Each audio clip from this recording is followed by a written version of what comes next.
we got the rubber match of the opening series of the season. Welcome to the Talkin Yanks pregame show, hosted by myself and my good friend Jake Story Alley. Story Alley. How you doing? You excited for Game 3? Hey, what's that? Are you excited for Game 3 now? Or did Game 2 a little damper your mood? Game 2 dampened everyone's mood. Yeah. Just some people to an unrealistic degree. It's baseball, people. Even if we're amazing this year, we will feel that same feeling around 60 times this year. Yeah, no, I'll say this.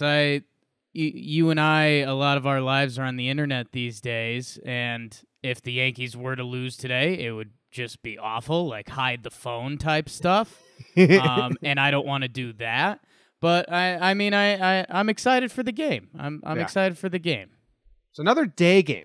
3-day games in a row. I'm excited for a night game. Yeah. Pretty well, but it's Sunday, so I appreciate the day game on a Sunday. Nothing like Sunday baseball. It's a pretty exciting time. We might get a little bit of rain. It might be delayed is what I'm seeing. I'm not a weatherman, so I'm not positive on that.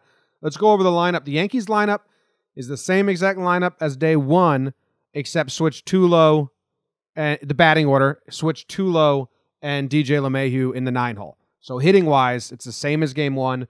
Obviously, then you have Gleyber playing short and Gleyber playing short and DJ LeMahieu playing second base.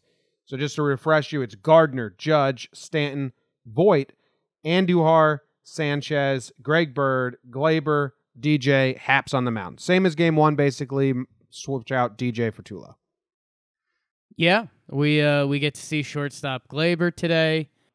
Yeah, I think this is, I think I could make an argument this is a lot of people's preferred lineups. I think you and I are hesitant. We want it to be the preferred lineup a little bit just because we're almost living in fear of Tulo. Tulo had the nice opposite field home run yesterday. His intensity has been awesome. At some point, Didi's going to come back. But I think this is the lineup that you and I hope is our best lineup going forward, ? Yeah, I think so. I think I'm down with the carousel. Tulo's slowly winning me over. We'll get into all of that when we do our post-game or our series recap after the game today. But this lineup, I am happy that it's the same exact as game one because, we're on Twitter. We live on Twitter, but everyone's clamoring for their personal change that they would make. Sure. And, not just saying this is what I would do. They're saying, why don't they fucking do this? It's like, oh, my God. So I'm seeing tons of that. It's game 3.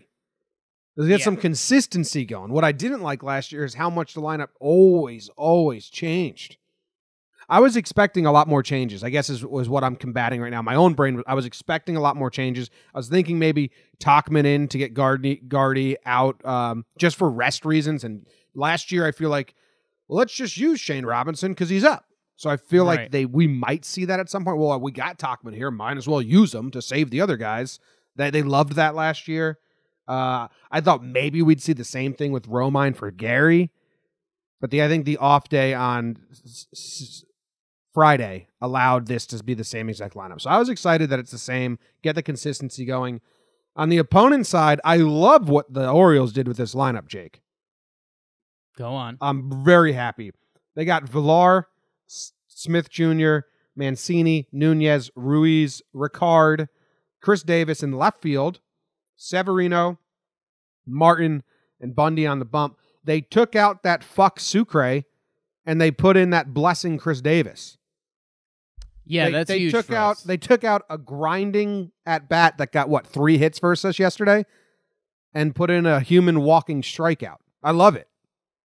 Yeah, Sucre, man, last time we'll mention that the internet was going nuts yesterday, but man, in the last 5 Yankees games, we've been destroyed by Jesus Sucre and Christian Vasquez. So some of the lightest hitting catchers in the league.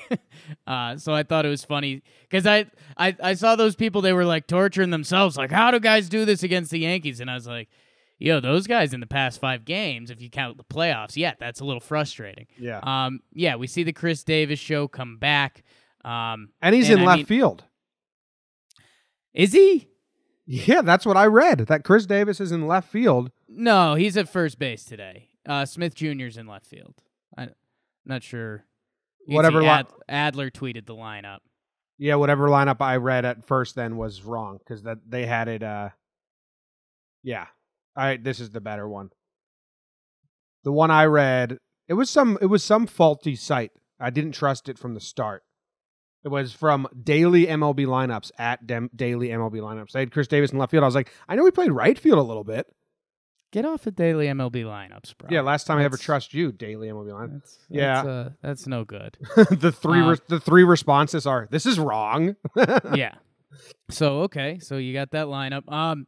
Damn it. Yeah, no, I thought what you were gonna say is, well, we're gonna see a Severino at Yankee Stadium. The Orioles are using their other catcher, Severino, so that's fun. Davis is in, Ricard is in center. I thought the part that was fun for me, Jimmy, that you were going to bring up is something I was thinking.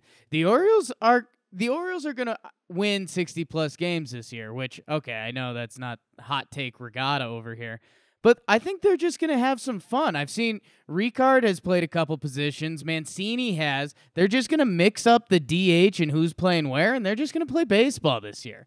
Did you see the beer shower they gave their manager yesterday? Yeah, but it was pretty weak. They did that in Toronto 2 days ago because their new manager got their first win. And if you were to watch the Toronto one than the Baltimore one, Toronto did a way better manager's first win beer shower than Baltimore. Well, there you go. And it was unoriginal by the time Baltimore did it, so I was like, this is kind of lame. I liked it. In the shopping cart, it was kind of small. Yeah, it's the same. I'm telling you, it's the same exact thing as Toronto. They're just copycat league, man. Good. I've got no problem with them copycatting it. I don't know why you do. Well, because Toronto's was much more of a party. The Orioles are playing for something bigger this year. Orioles know it's just one game. They're moving on. It's actually disgraceful by Toronto that they celebrated that much. All right, let's talk about Dylan Bundy versus J.A. Happ. Sure. Me. No, two of the most different past performances you can find. Happ has done nothing but shut down the Orioles in his last 3 seasons. He has a 2.58 ERA in his last 10 games versus the Orioles. And I think in his last 11 or something, in his last 11 games, he has a 2.5 ERA. In his last 10 games, Jake, he hasn't allowed more than 3 earned runs. Over 3 years, last 10 games. So some of you may look at this and be like, that's awesome. And others may look like that's kind of damning. Like, do you believe in do? But Happ has shut down the Orioles. That's what Happ does. He just gives you solid performances, and I'm excited to see that. No one really has any at-bats versus Happ. Chris Davis has a couple, but I'm sure he was good then. He's not Chris Davis now. There's nothing exciting with the BVP. Batter versus pitcher, for anyone who doesn't understand that. Bundy is the opposite, Jake. He has a 6.33 ERA in his last 7 starts versus the Yankees. Yeah, we've seen Dylan Bundy now for a little while. I mean, he's still only 26. It's his 4th year in the majors. And yeah, the Yankees have beat him up career. He's got the 4.63 ERA. He was a guy that was a big-time prospect at one point, and, the Orioles go back and forth. I saw the classic quote from the Orioles' new pitching quote, Doug Brocail. He's like, yeah, I looked at tape from back in 2016 till now, and I don't know if that's a good thing or a bad thing. Yeah, I read that was our dude Mioli, his article. Yeah. Did you read the article? I read it. No. Pretty interesting. Bundy threw less velocity in 2016 on his fastball, but he threw a lot more changeups. And then in 2017 or 2018, he developed a slider, and he just found a new toy and was in love with his slider, and he threw it like 35% of the time. So they're trying to go back to changeup heavy versus right-handed batters and get away from the slider. So I guess that's something, if you want to pay close attention to the pitch mix, that's what Bundy's trying to do. Yankees kind of know now, if I know. If you know, they know. And yeah, a guy that's supposedly really talented the Orioles are still hoping he can put it together at some point. Again, 26 years old. This guy, he was the 4th pick in the 2011 draft. He was the pick after Trevor Bauer. A couple picks later, you have Anthony Rendon, Francisco Lindor, Javi Baez, George Springer. So I mean, they still have expectations for this guy. Fair or not at this point, we'll see. But yeah, there's your matchup. Yeah, Gardy's got good numbers versus Bundy. 6 for 20. So, I mean, that's better Solid than numbers. 3 for 10. Yeah, 817 OPS. Good for Gardy. And then home runs, I was looking at like who's popped this pitcher before. Because I think that is a mindset for a player if they just know like, oh, I've got him before. Yeah. So, Gary, Judge, and Voit. Gary hit a home run in 2016. I think Judge was 2017. And Voit, last year, Players Weekend, his coming out game versus the Orioles, remember? His first home run as a Yankee came against Dylan Bundy. I was watching the highlight, and he doesn't even really like bat flip. Like he does his hop, but he gently puts the bat down because his first one is pretty fun. I'll throw those. I probably just threw those in this video. I think Birdie got him too. I have him being 1 for 4 with a home run off of Bundy. Yeah, I think something you started at that I want to circle back around to is I think the biggest surprise, and again, maybe I'm blinded by the Twitter sphere. I did think Talkman was going to play today with all the rest stuff they've talked about with Gardy and Gardy not having the hottest start. But I think it is important to know how much this Yankees franchise does value Brett Gardner. And if they're playing Gary today, they're playing him. If it's not just a general rest day or night game after day game or anything like that, he's going to play. I hope for him he has a good game. I hope for us he has a good game. Yeah, everyone does. Yeah, that's the goal. But yeah, his at bats haven't been too impressive. His last one yesterday, he hit on the screws. It was right at the center fielder. So if he could, I mean, Jim, if we could, this might be fun to play.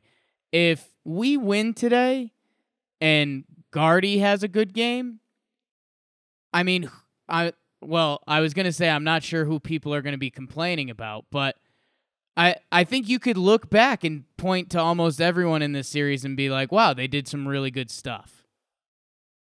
Yeah, we are set up well for that. Like right now is essentially Gardy the only guy that hasn't. I mean, Gary's come close to some things, but yeah, he's looked good without results. Yeah, which some people don't even believe in, but he does look good without results. Yeah, so I don't know. Just thought that was a little something. All right, let's move on. What is your what to watch for today, Jake? 1 minute on the clock. What are you honing in on? My what to watch for, Jim, and you know this, I do this with March Madness. I like storylines, and I think one of the storylines coming in was Greg Bird and Luke Voit. We saw it on opening day with the home run competition by them continuing from spring training to now, which was awesome. And Jim, we've wondered what this Bird and Voit situation is going to be. If Greg Bird could somehow overtake Luke Voit. After seeing Luke Voit just in the middle of this lineup, that's not going to happen. But I will say this. I think the sending Talkman down when Hicks is ready is a real thing. And I think you could start to build that narrative. If Birdie has a good game today, you know, he salvaged game 1 with a homer in his last at-bat against the lefty. He was going for the golden sombrero there, too. If he has a good game today and the Yankees win, then you start kind of formulating this. And if a right-handed pitcher is on the mound, does Greg Bird find his way that he makes the best lineup for us? And I think that could be huge for Greg Bird. I think that could be a huge for this team. So, I mean, a good game by Greg Bird today, and what, you know, people start talking. Hey, I know this sounds super dramatic, but if the Yankees are winning when Greg Bird's in the lineup, not only will the Twitter world freak out about that? Actually, the Yankees might freak out more about that because you can just picture the Aaron Boone quote now. Yeah, well, when Birdie's in the game, this is our team playing its best game. So I'm watching Greg Bird and seeing what he does out there today.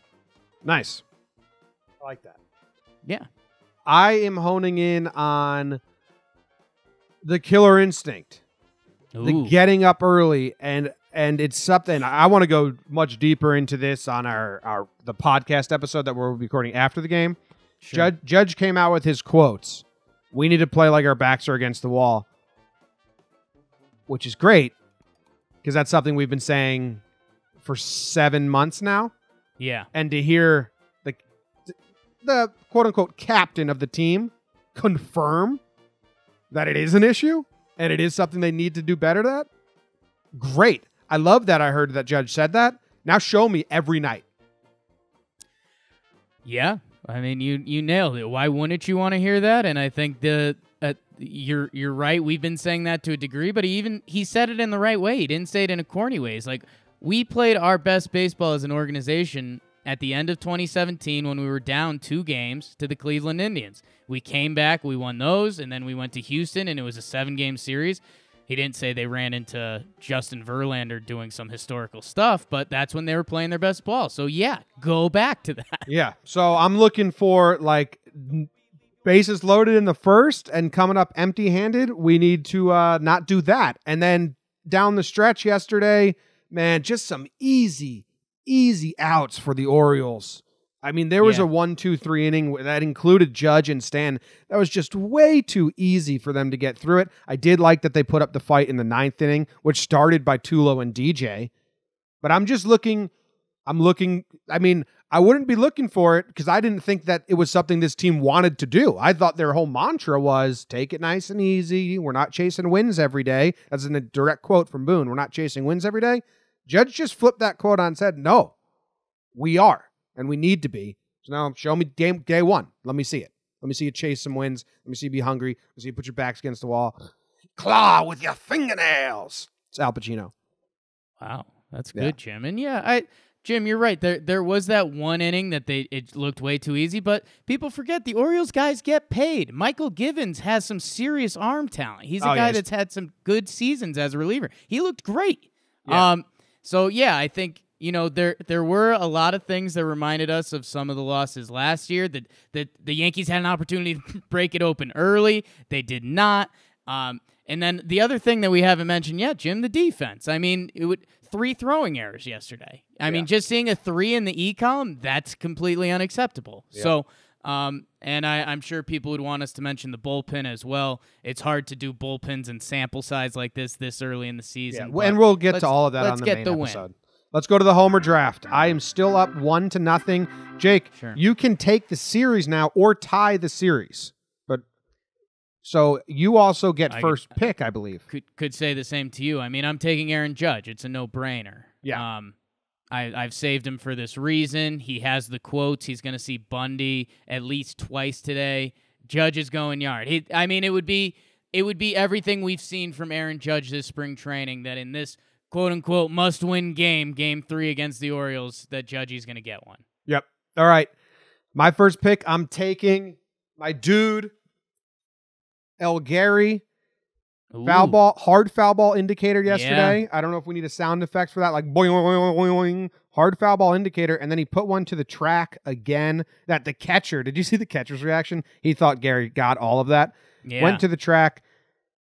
He's hit a couple to the track now. Foul ball indicator usually means he's going to hit one soon. So I'm going Gary with my first pick. My second pick now, I'm a little torn. I got 2 guys in mind. I want to give Glaber some due because he was swinging a good bat yesterday. He scored a run. He was playing. He was happy. But I'm going Luke Voit because I think the first base race will rage on. And he sees Bird in that lineup. And he's like, "Fuck, okay, time to hit a home run." That's where you're right, and you're also the fool because I'm taking Greg Bird. I knew I was gonna mock you if you didn't take Greg Bird. Yeah. Oh well, I did. So thanks for talking about yourself mocking me, even though you didn't have to mock me. But I didn't mock you. But Birdie, kind of a mock. No mock. Yeah, Birdie goes boom. I talked about it. He's clipped Bundy before. He looks good. Quick thing on Gary there. He probably would have had 2 doubles at Fenway yesterday. I would have rocked the wall twice. So it's just, it's funny. Yankees playing a sandbox, they tell us, but check out left field, guys. So it would be great to see Gary go boom. All right, that ends the pregame show. Thank you guys for watching. If you are watching, get involved in the Homer draft. Just tweet at Talkin Yanks your 2 picks and have some fun with it. We'll figure out a formal way to do it. If not, we do have the Fantasy Series Challenge, which is going pretty good, Jake. It's pretty fun. Yeah. So if you didn't get into the Yankees Fantasy Series Challenge and you don't know what it is, look for it tonight to enter for the Tiger Series. And that's all. Enjoy baseball. Play ball.